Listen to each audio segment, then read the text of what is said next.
오늘 아침 뉴스 연구소.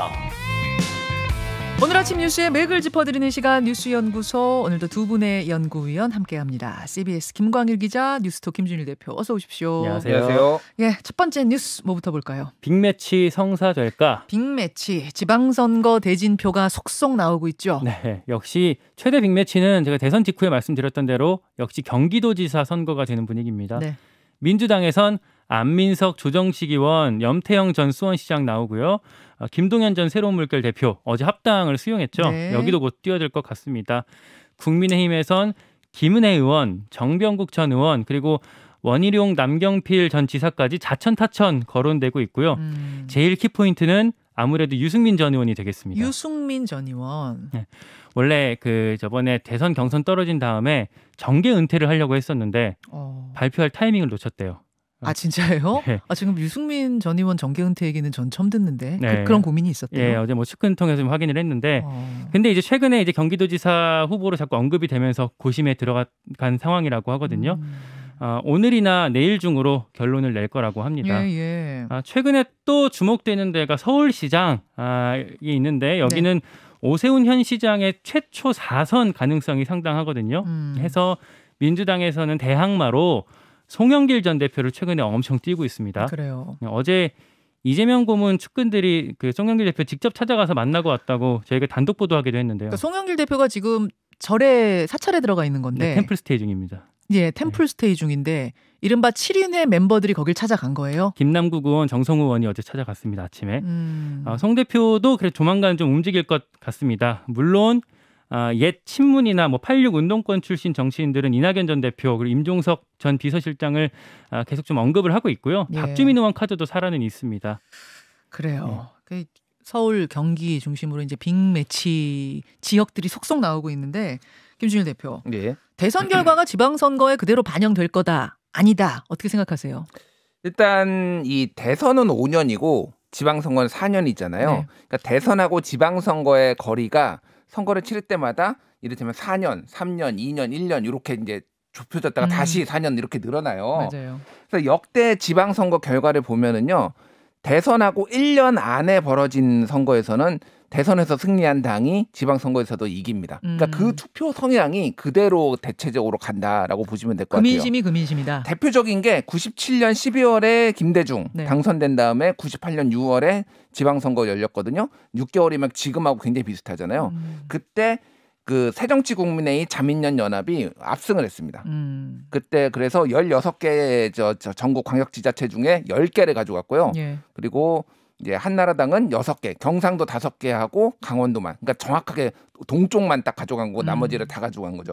이런 결과가 그리고 전체 광역지자체장도 아닌가 기초지자체장도 많이 가져갔어요. 그러니까 이게 그대로 유지될 가능성이 높다라는 거고 이게 또 패턴이 반복됐던 게 2017년 5월에 문재인 후보가 되고 2018년 6월에 1년 1개월 만에 네. 지방선거 열렸잖아요. 역사적인 압승을 거뒀잖아요. 예. 그러니까 이것도 비슷한 패턴이고 다 반대로 2년이 넘어가서 지방선거가 열리면은 집권당이 다 졌어요. 지금까지. 정권 심판론 이런 게 예, 대두가 되니까 그렇군요. 그래서 이번 선거도 그러면은 국민의힘이 상대적으로 유리할 수 있다. 통계적으로 보면은 이런 분석이 나오는데 다만 이번이 조금 달라요. 뭐가 다르냐면 일단은 첫 번째 역대급 박빙이었다라는 그렇죠. 거 하나. 그렇죠. 그리고 지금 정권 출범 시에 대한 기대치가 역대급으로 낮습니다.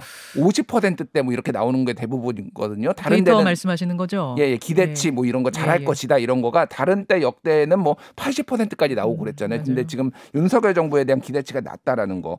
그래서 지금 수도 이전 뭐 이런 청와대 집무실 이전 이런 것들에 대한 좀 견제 심리가 작용할 수도 있다. 그래서 지금 알 수가 없다라는 정도가 좀 맞을 것 같고요. 그래서 누가 나오느냐 인물 매치업이 매우 중요해질 것이다.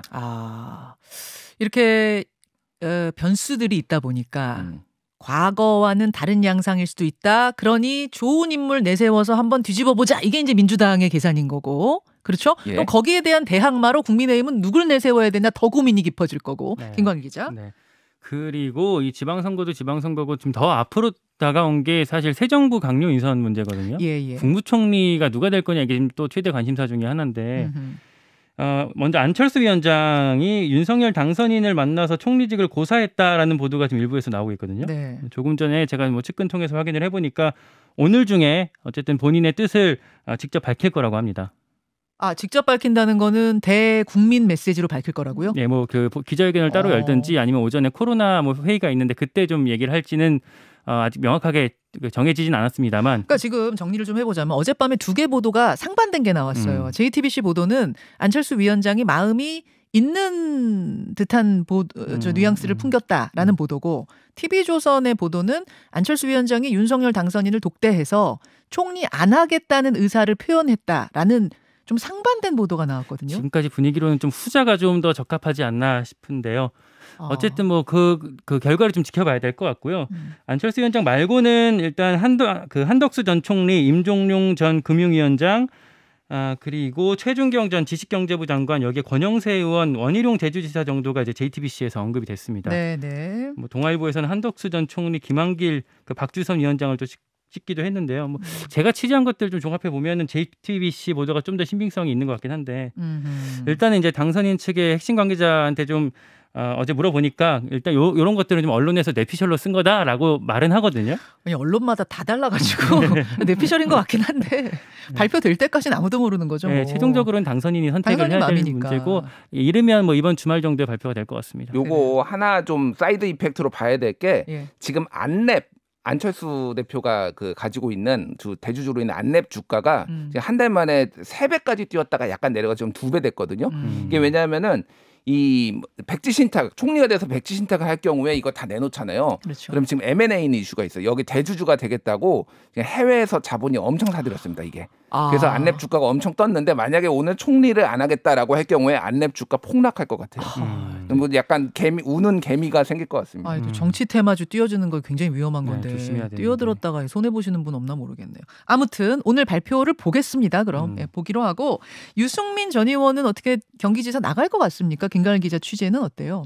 일단 뭐 취재할 게 없는 게, 본인이 아직 결정을 안 한 상황이라고 하니까 뭐 취재될 게 없는데, 뭐 일각에서는 뭐 거의 나올 걸로 가닥을 잡았다 이런 얘기도 나오는데 또 아닐 것 같다는 또 분위기도 감지가 되고요. 유승민 전 의원은 사실 명분 없이 잘 안 움직이는 스타일이잖아요. 근데 경기지사를 나갈 때는 그럼 거기에 맞는 명분이 있어야 되는데, 그 명분을 어떻게 찾을 것인가? 경기도와의 인연, 뭐 명분. 본인 말고 이를테면 뭐 광역 기초단체장, 뭐 시군 뭐 선거 이런 데에서는 아마 도움이 될 거예요. 뭐 중도나 아니면 중도 보수층이지만 뭐 윤석열 후보에 대한 이렇게 지지가 강하지 않았던 분들 사이에서는 유승민 후보의 또 지지가 있기 때문에, 그리고 지방선거는 이렇게 줄 투표를 하거든요. 그러니까 경기지사를 누구 뽑으면 밑에 뭐 시군을 같이 뽑고 이렇게 해서 그런 면에서 도움이 되겠지만, 본인의 정치적 명분을 어떻게 찾을 수 있을지 거기에 아마 고심이 있는 것 같습니다. 마지막 고민은 지금 거기에 있는 것 같습니다. 유승민 전 의원의 선택도 가족들 반대도 좀 큰 상황이라고 하더라고요. 가족들이요? 예. 왜요? 오랫동안 이제 선거 너무 고민을 해왔다 보니까. 그런 것도 변수군요. 자, 2번째로 갑니다. 삭발 투쟁으로 전환. 전국 장애인 차별철폐 연대, 줄여서 정차연. 지난달 전장연입니다. 전장연. 이어온 휠체어 연착 시위 잠정 중단하기로 했잖아요. 인수위가 어제 면담에서 좀 멈춰달라고 요구를 했거든요. 그래서 이걸 받아들이기로 했습니다.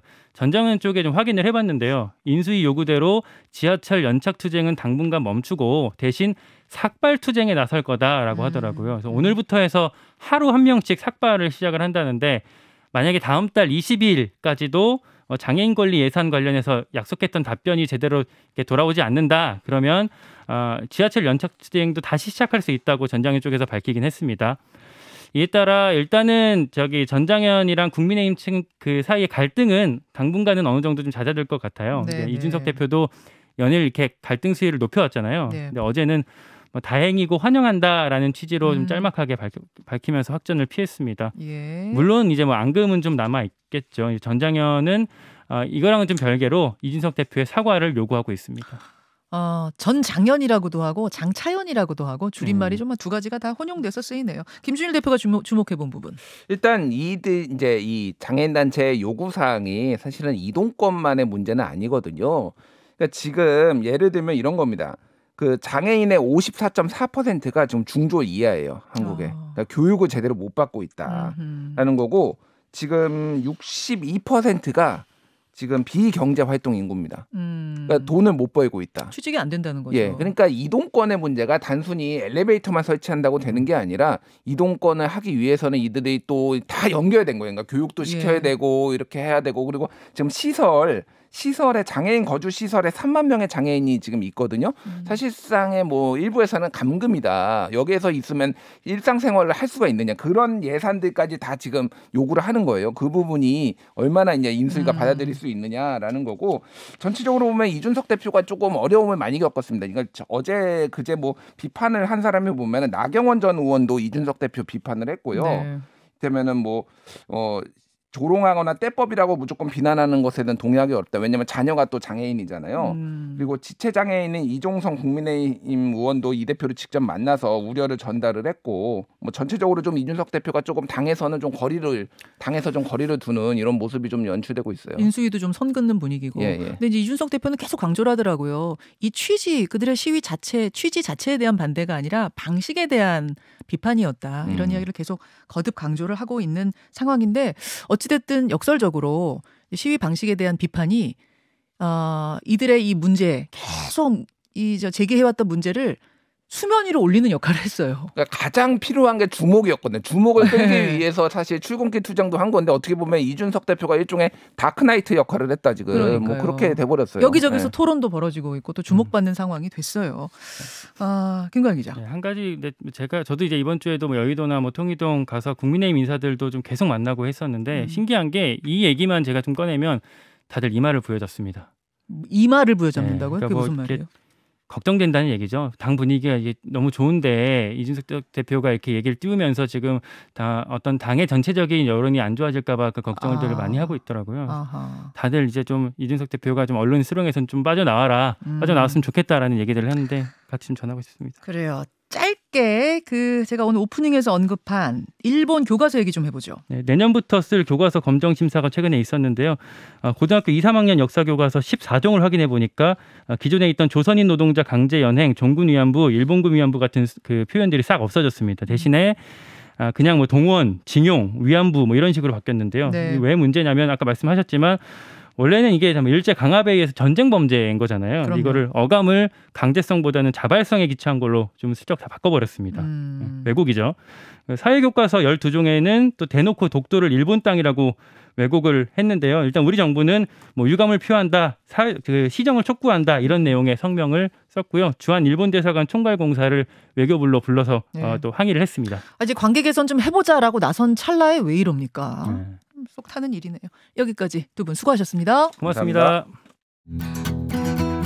김현정의 뉴스쇼는 청취자 여러분의 참여로 이루어집니다. 트위터, 페이스북, 레인보우 게시판, 그리고 단문 50원, 장문 100원의 유료 문자 샵 1212, 우물정 1212 통해 참여하실 수 있습니다. 김현정의 뉴스쇼, 여러분과 함께 만듭니다.